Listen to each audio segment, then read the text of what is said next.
ये दो काम करने वाला व्यक्ति जीवन भर दुखी रहता है। नमस्कार, जय श्री राधे, जय श्री कृष्णा। दोस्तों, आज की वीडियो में, आज के प्रसंग में हम ये बताने वाले हैं कि वो दो चीज़ें जिनको इंसान यदि अपनी ज़िंदगी में करता है तो वो दो काम करने से सारी ज़िंदगी इंसान दुखी रहता है। तो वो दो चीज़ें क्या हैं, मैं पहले ही बता देता हूँ। वो हैं डर और शर्म। तो आइए आज की वीडियो में हम अपने डर को और अपनी शर्म को कैसे ख़त्म करें। जो व्यक्ति अपनी ज़िंदगी में ये दो चीज़ें रखता है, डर और शर्म, इन डर को और शर्म को कैसे ख़त्म करें तो इस वीडियो के माध्यम से समझेंगे। एक साधु ने एक व्यक्ति का डर और शर्म कैसे ख़त्म कराया। तो इस वीडियो को शुरू से लेकर अंत तक अवश्य ही देखना। आपसे निवेदन है, इस चैनल को आप पहली बार देख रहे हो तो चैनल को सब्सक्राइब अवश्य ही कर लेना, बेल आइकन घंटी वाला बटन दबा देना ताकि जो भी वीडियो अपलोड करें उसका नोटिफिकेशन सबसे पहले आप तक पहुंचता रहे। तो दोस्तों, हो सके तो अपने सगे संबंधी रिश्तेदारों तक शेयर भी कर देना ताकि इस वीडियो का पुण्य उनको भी प्राप्त हो सके। तो आइए कहानी शुरू करते हैं। एक समय की बात है, एक नगर में एक व्यापारी रहता था। वह अपने और अपने परिवार के भरण पोषण के लिए नमक का व्यापार किया करता था। दोस्तों, उसके परिवार में उसकी पत्नी और दो पुत्र थे। व्यापारी के दोनों पुत्र बड़े अच्छे थे, स्वभाव एकदम विपरीत था। दोनों का स्वभाव एक जैसा नहीं था। जहां एक और उसका बड़ा पुत्र बहुत ही संकोची और शर्मीले स्वभाव का था।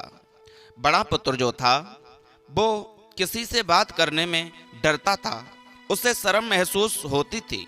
तो दोस्तों, उसे किसी से बात करने में भी शर्म आती थी। उसका छोटा पुत्र बहुत ही बहुमूर्खी और खुले स्वभाव वाला था। वह किसी के भी सामने अपनी बात कहने में संकोच नहीं करता था। लोग अक्सर बड़े पुत्र को भोला और बेवकूफ़ समझते थे। दोस्तों, कई बार तो लोग उसके इस भोलेपन का, संकोची स्वभाव का फायदा भी उठा लिया करते थे, लेकिन वह पलट कर कभी किसी को कुछ नहीं कहता था, कोई जवाब नहीं देता था, चाहे उसे कितनी भी हानि पहुंच जाती।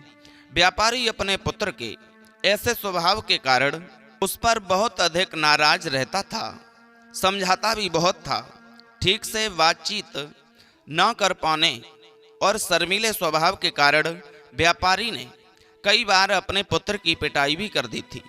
हालांकि बार बार उस पर गुस्सा करने और पीटने की वजह से व्यापारी के बड़े पुत्र का स्वभाव सुधरने की बजाय और खराब हो गया था। तो दोस्तों, कहते हैं कि यदि कोई गलत चल रहा है, उससे आप सुधारना चाहते हो तो उस पर नाराज होना और मारपीट करना सुधार नहीं सकता है। वो व्यक्ति जब उसे आप अच्छे शब्दों से सुधारोगे तब सुधरेगा, वैसे तो और बिगड़ जाता है। ठीक वैसे ही उन व्यापारी का बड़ा लड़का मारपीट की वजह से और ज़्यादा खराब होने लगा। अब शर्म और संकोच के साथ साथ उसके अंदर डर भी पैदा हो गया। आत्मविश्वास की कमी वजह से बड़ा पुत्र बचपन से ही बहुत अधिक परेशान रहने लगा था। अपने डर की वजह से वह परीक्षा में याद किए हुए प्रश्नों के उत्तर भी भूल जाता था। पढ़ाई लिखाई में भी निल होता चला गया, उन्हें लिख ही नहीं पाता था। इस कारण उसकी शिक्षा भी ठीक ढंग से पूरी नहीं हो पाई। बड़ा पुत्र जब हो गया तो व्यापारी ने उसे अपने साथ व्यापार में हाथ बटाने के लिए ही कर लिया और उसे डर के कारण वह व्यापारी व्यापार में उनका हाथ बटा के मदद करता तैयार हो गया। लेकिन दोस्तों, वह व्यापार में कई बार ऐसी गलतियां कर देता था, व्यापारी उस पर बहुत अधिक क्रोधित हो जाता था। एक दिन की बात है, व्यापारी किसी काम से शहर गया हुआ था दोस्तों, और उस दिन दुकान पर उसका बड़ा पुत्र बैठा हुआ था। तभी कुछ लोग आए और उन्होंने बड़े पुत्र से कहा कि हमें तुम्हारे पिता ने भेजा है और उनका यह संदेश है, इस समय दुकान में जितने भी नमक की बोरियां रखी हैं वह सब हमें दे दो। तुम्हारे पिता के न रहने पर तुम्हें ही माल की सौंपी है उन्होंने, और तुम्हें ही नियुक्त किया है, तुम्हें ही बताया है। तुम पिता ने जो नमक रखा है उन बोरियों को हमें दे दो, शहर में मंगवाया है। व्यापारी का पुत्र उनसे प्रश्न पूछने की हिम्मत जुटा ही रहा था। पूछना तो चाहता था कि वे दोनों कौन आदमी हैं।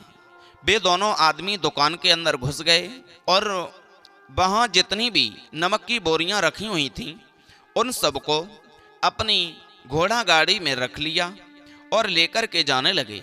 व्यापारी के पुत्र के मन में उन्हें रोकने का प्रयास किया। मन में तो आया कि मैं इनसे कुछ पूछूं, ये कौन हैं और कहाँ शहर में मंगाई हैं ये नमक की बोरियां, लेकिन वो हिम्मत ना जुटा सका। लेकिन संकोच और डर के कारण वह उनसे कुछ कह नहीं पाया। उसने मन ही मन सोचा कि अगर मैं इन्हें नमक ले जाने से रोकता हूँ तो कहीं पिताजी मुझ नाराज ना हो। कुछ दिनों के बाद जब व्यापारी शहर से वापस आया तो दुकान खाली देखकर के उसने अपने पुत्र से पूछा, नमक की बोरियां कहाँ गईं? यह दुकान इतना खाली क्यों है? तब बड़े पुत्र ने धीरी आवाज से कहा, कुछ लोग दुकान पर आए थे पिताजी, आप ही ने तो किसी शहर में वो नमक की बोरियों को मंगवाया था और फिर वह दुकान की सारी बोरियों को निकाल करके ले चले गए।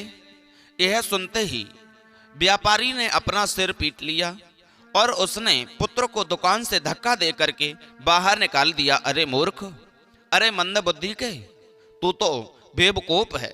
तुझे वे लोग बेवकूफ बना करके सारा सामान लूट ले गए। तूने मेरा बहुत भारी नुकसान करवा दिया। वो लोग मैंने थोड़ी भेजे थे जो तूने उसे सारा नमक दे दिया, लेकिन तुझे पूछना था, उनसे कुछ कहना था। वो लड़का डर गया, कहने लगा, मेरे मन में तो आया मैं पूछूं, लेकिन मैं डर गया। मैंने ये सोचा कहीं आप मुझ पर क्रोध न करो, गुस्सा न हो, इसलिए मैंने पूछा नहीं, उन्हें दे दिया। दोस्तों, उस व्यापारी ने वहां से धक्का मार करके अपने बड़े लड़के को भगाया। कहा, अब यहाँ से चला जा और घर वापस मत लौट कर आना। अगर तू वापस आया तो मैं मार मार कर तेरी खाल उधेड़ दूंगा। व्यापारी का पुत्र इस घटना से बहुत दुखी हुआ। एक बार फिर उसके साथ एक घटना और घट गई। संकोची स्वभाव की वजह से उसके पिता उस पर और अधिक नाराज हो गए थे और साथ ही व्यापार में इतना भारी नुकसान हो गया था। दोस्तों, उस समय नगर के कई लोग व्यापारी के पुत्र पर हंस रहे थे और उसका मजाक उड़ा रहे थे, जिससे उसे खुद पर बहुत अधिक शर्मिंदगी महसूस हो रही थी। यही वह समय था जब उसने मान लिया कि अब उसका कुछ नहीं हो सकता। वह हमेशा मूर्ख का मूर्ख ही रहेगा और इस समाज में रह रहे लोगों के साथ कदम से कदम मिलाकर कभी नहीं चल पाएगा। यही सब सोचकर व्यापारी का पुत्र नगर से बाहर आ गया और एक नदी के किनारे बैठ करके खूब रोया, बहुत चीखा और अपनी करनी पर उसे पश्चाताप भी हो रहा था।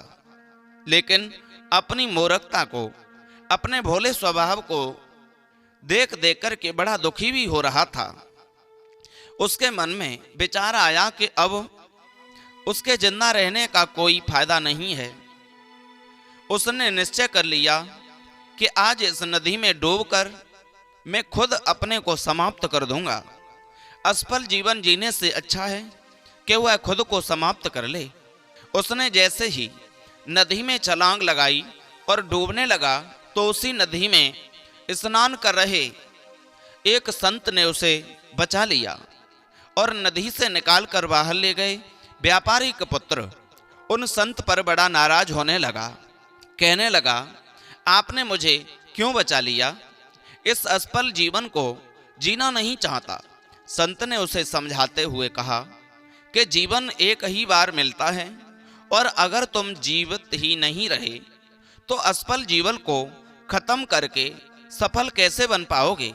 तब व्यापारी के पुत्र ने कहा, मेरे जीवन में बहुत अधिक समस्याएं हैं और यह समस्याएं मेरे शर्मीले और संकोची स्वभाव की वजह से ही मैंने अपने अंदर डर संकोच की वजह से पैदा कर लिया। पिता का भारी नुकसान करवा दिया। मैं एक अच्छा पुत्र नहीं हूँ। अपने भयभीत स्वभाव के कारण मैं ठीक से शिक्षा भी ग्रहण नहीं कर सका। सारे नगरवासी मुझे मूर्ख समझते हैं। क्या किसी मूर्ख को इस दुनिया में जीने का अधिकार है। तब उन संत ने कहा, बेटा, तुम्हारे इस प्रश्न का उत्तर तो मेरे गुरु भली भांति दे सकते हैं। तुम्हें मेरे गुरुदेव के पास चलना होगा। थोड़ी दूर पर गुरुदेव का आश्रम है। दोस्तों, उस व्यापारी के लड़के को साथ में लेकर के वो संत अपने गुरु के आश्रम पर पहुंच गए। व्यापारी के पुत्र ने कहा, दोस्तों, रास्ते में चलता हुआ तो जा रहा था, जब उन संत ने कहा तुम्हें हमारे गुरु के आश्रम पर चलना होगा, तो उस व्यापारी के पुत्र ने कहा वह किसी से बात नहीं करना चाहता। आज जो है अपना जीवन समाप्त करने की ही इच्छा लेकर के आया है और अपना जीवन समाप्त कर देगा। लेकिन उन संत के बार बार समझाने पर वह उनके साथ चलने और उनके गुरु से मिलने को तैयार हो गया। गुरु के पास में वो संत व्यापारी के पुत्र को आश्रम की ओर लेकर के गए। वहां पर व्यापारी के पुत्र ने देखा कि एक महात्मा पेड़ के नीचे ध्यान मग्न अवस्था में बैठे हुए हैं। तभी संत ने उन महात्मा की ओर इशारा करते हुए कहा, यह हमारे गुरुदेव हैं। दोनों ने उन गुरुदेव को प्रणाम किया और गुरुदेव ने उत्तर में एक मुस्कुराहट के साथ अपना हाथ उठा दिया। वह नौजवान वहीं पर बैठ गया। दोस्तों, गुरुदेव को देखकर के जोर जोर से रोने लगा वो व्यापारी का लड़का। गुरुदेव ने उससे रोने का कारण पूछा। तब उस व्यापारी के लड़के ने कहा, हे गुरुदेव, अब आप ही मेरी आखिरी उम्मीद हैं। यदि आप मेरी समस्या का समाधान नहीं करेंगे तो मेरा यह जीवन समाप्त हो जाएगा। गौतम बुद्ध ने व्यापारी के पुत्र से उसकी समस्या बताने को कहा। तब उसने बताया कि किस प्रकार वह बचपन से ही शर्मीले और अंतर्मुखी स्वभाव का है। इस कारण लोग उसे मूर्ख समझ लेते हैं, उसका नाजायज फायदा उठाते हैं और उसके पिता भी उससे नफरत करने लगे हैं। तब गुरुदेव ने युवक को शांति कराते हुए कहा, मेरे पास तुम्हारी समस्या का समाधान है, जिसके बाद तुम्हारा जीवन बहुत ही आसान हो जाएगा। युवक ने खुश होते हुए पूछा, क्या सच में ऐसा हो सकता है? आप बहुत ही महान व्यक्ति प्रतीत होते हो। आपके तो कई शिष्य भी हैं। हे महात्मा, मैं भी आपका शिष्य बनना चाहता हूँ। क्या आप मुझे अपने शिष्य के रूप में स्वीकार करेंगे? तो दोस्तों, गुरुदेव ने कहा, हाँ अवश्य। उस व्यक्ति ने कहा, ठीक है गुरुदेव, अब आप मुझे वो उपाय बताइए जिससे कि मेरा जीवन बदल जाए। गुरुदेव ने कहा, लेकिन उससे पहले तुम्हें मेरे कुछ महत्वपूर्ण कार्य करने होंगे। अगर तुम मेरे यह कार्य कर दोगे तब मैं तुम्हें कुछ ऐसे उपाय बताऊंगा जिससे तुम्हारे जीवन में सब कुछ ठीक हो जाएगा और तुम्हारे पिता भी तुमसे प्रसन्न होंगे। गुरुदेव के आगे शिष्य हाथ जोड़ कर के खड़ा है। गुरुदेव आगे कहते हैं, आज से ठीक 3 दिन बाद में तुम्हें ऐसे उपाय बताऊंगा जिससे तुम्हारा जीवन पूरी तरह से बदल जाएगा। लेकिन इन 3 दिनों तक तुम्हें मेरे सभी कार्य करने होंगे, मैं जैसा जैसा कहूँगा।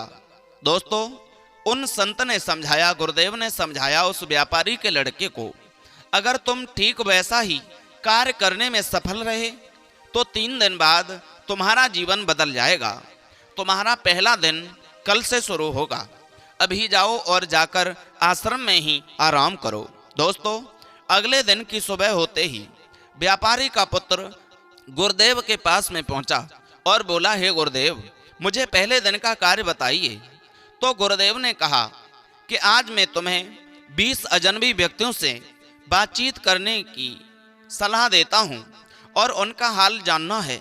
उनका लेखा जोखा शाम तक लेकर आ जाना। व्यापारी के पुत्र को अंदर से बहुत डर महसूस हुआ, लेकिन उसने गुरुदेव को हाँ कर दिया।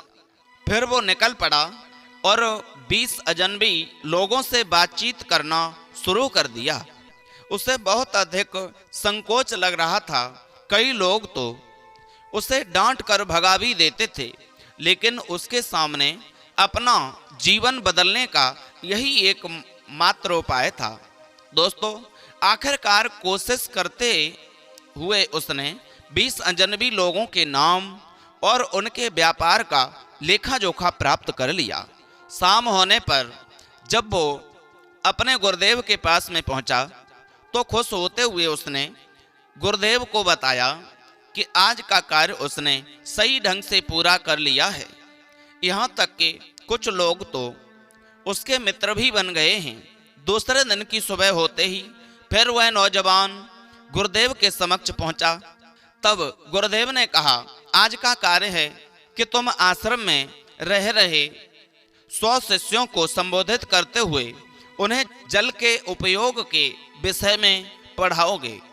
गुरुदेव की यह बात सुनकर के व्यापारी का पुत्र हक्का बक्का रह गया। उसने कहा, गुरुदेव, आप मुझे ये क्या कार्य सौंप रहे हो? क्या कार्य करवा रहे हो? अरे, मैं तो अशिक्षित हूँ। मेरे अंदर वो पढ़ाई लिखाई का ज्ञान है ही नहीं जिससे मैं उन 100 शिष्यों को संबोधित कर सकूं। अपनी शिक्षा ठीक से पूरी नहीं कर पाया हूं, इसलिए मैं पढ़ाने का यह कार्य नहीं कर पाऊंगा। दोस्तों, तब गुरुदेव ने कहा कि ठीक है, फिर मैं तुम्हें उपाय भी नहीं बताऊंगा। व्यापारी के पुत्र ने विनती करते हुए कहा, आप जानते हैं कि मेरी शिक्षा अधूरी है, फिर मैं बालकों को शिक्षा कैसे दे सकता हूँ? गुरुदेव ने हल्की सी मुस्कुराहट भरते हुए कहा कि यहाँ सिर्फ मैं जानता हूँ कि तुम्हारी शिक्षा अधूरी है, वो बालक नहीं जानते। तुम हर दिन अपने जीवन में जल का उपयोग करते हो, यही सब बातें उन बालकों को जाकर के बतानी है। अंततः जब व्यापारी के पुत्र के पास कोई बहाना शेष नहीं बचा तो हिम्मत जुटाकर के वह उन बच्चों के पास पहुंच गया। दोस्तों, शुरू में तो उसके हाथ पैर कांप रहे थे, लेकिन आखिरकार उसने उन बच्चों को जल के महत्व के बारे में बताया शुरू कर दिया। उसने बच्चों को जल की 5 विशेषताएं बताईं और जल से जल्दी से वहां से भाग आया। गुरुदेव के पास पहुंच गया। उसने बताया कि बहुत अधिक डर लग रहा था, किंतु मैंने बच्चों को जल की 5 विशेषताएं बता दी। गुरुदेव ने कहा कि जाओ, एक और कोशिश करके आओ। उस नौजवान एक बार फिर हिम्मत जुटाई और बालकों को जल के महत्व के बारे में पढ़ाना शुरू किया। इस बार व्यापारी के पुत्र को बिल्कुल भी घबराहट नहीं हुई। दोस्तों, उसने पूरे आत्मविश्वास के साथ बच्चों को जल के विषय में पढ़ाया। तब गुरुदेव ने उसकी प्रशंसा करते हुए कहा, तुम अवश्य ही साहसी हो। गुरुदेव के मुंह से अपनी प्रशंसा सुनकर के वह युवक बहुत प्रसन्न हुआ। दोस्तों, युवक जब तीसरे दिन गुरुदेव के पास में आया तो गुरुदेव ने उससे कहा, आज का कार्य तुम्हें कुछ अजीब लग सकता है, लेकिन आज तुम्हें अपने पिता से मिलने जाना है। गुरुदेव के मुंह से यह बात सुनकर के वह युवक बहुत अधिक डर गया। उसने तुरंत कहा, नहीं नहीं, मैं अपने पिता के सामने नहीं जा सकता, मुझ में इतनी हिम्मत नहीं। गुरुदेव ने कहा, ठीक है, फिर मैं तुम्हें उपाय भी नहीं बताऊंगा। अंततः व्यापारी के पुत्र को गुरुदेव की बात माननी ही पड़ी।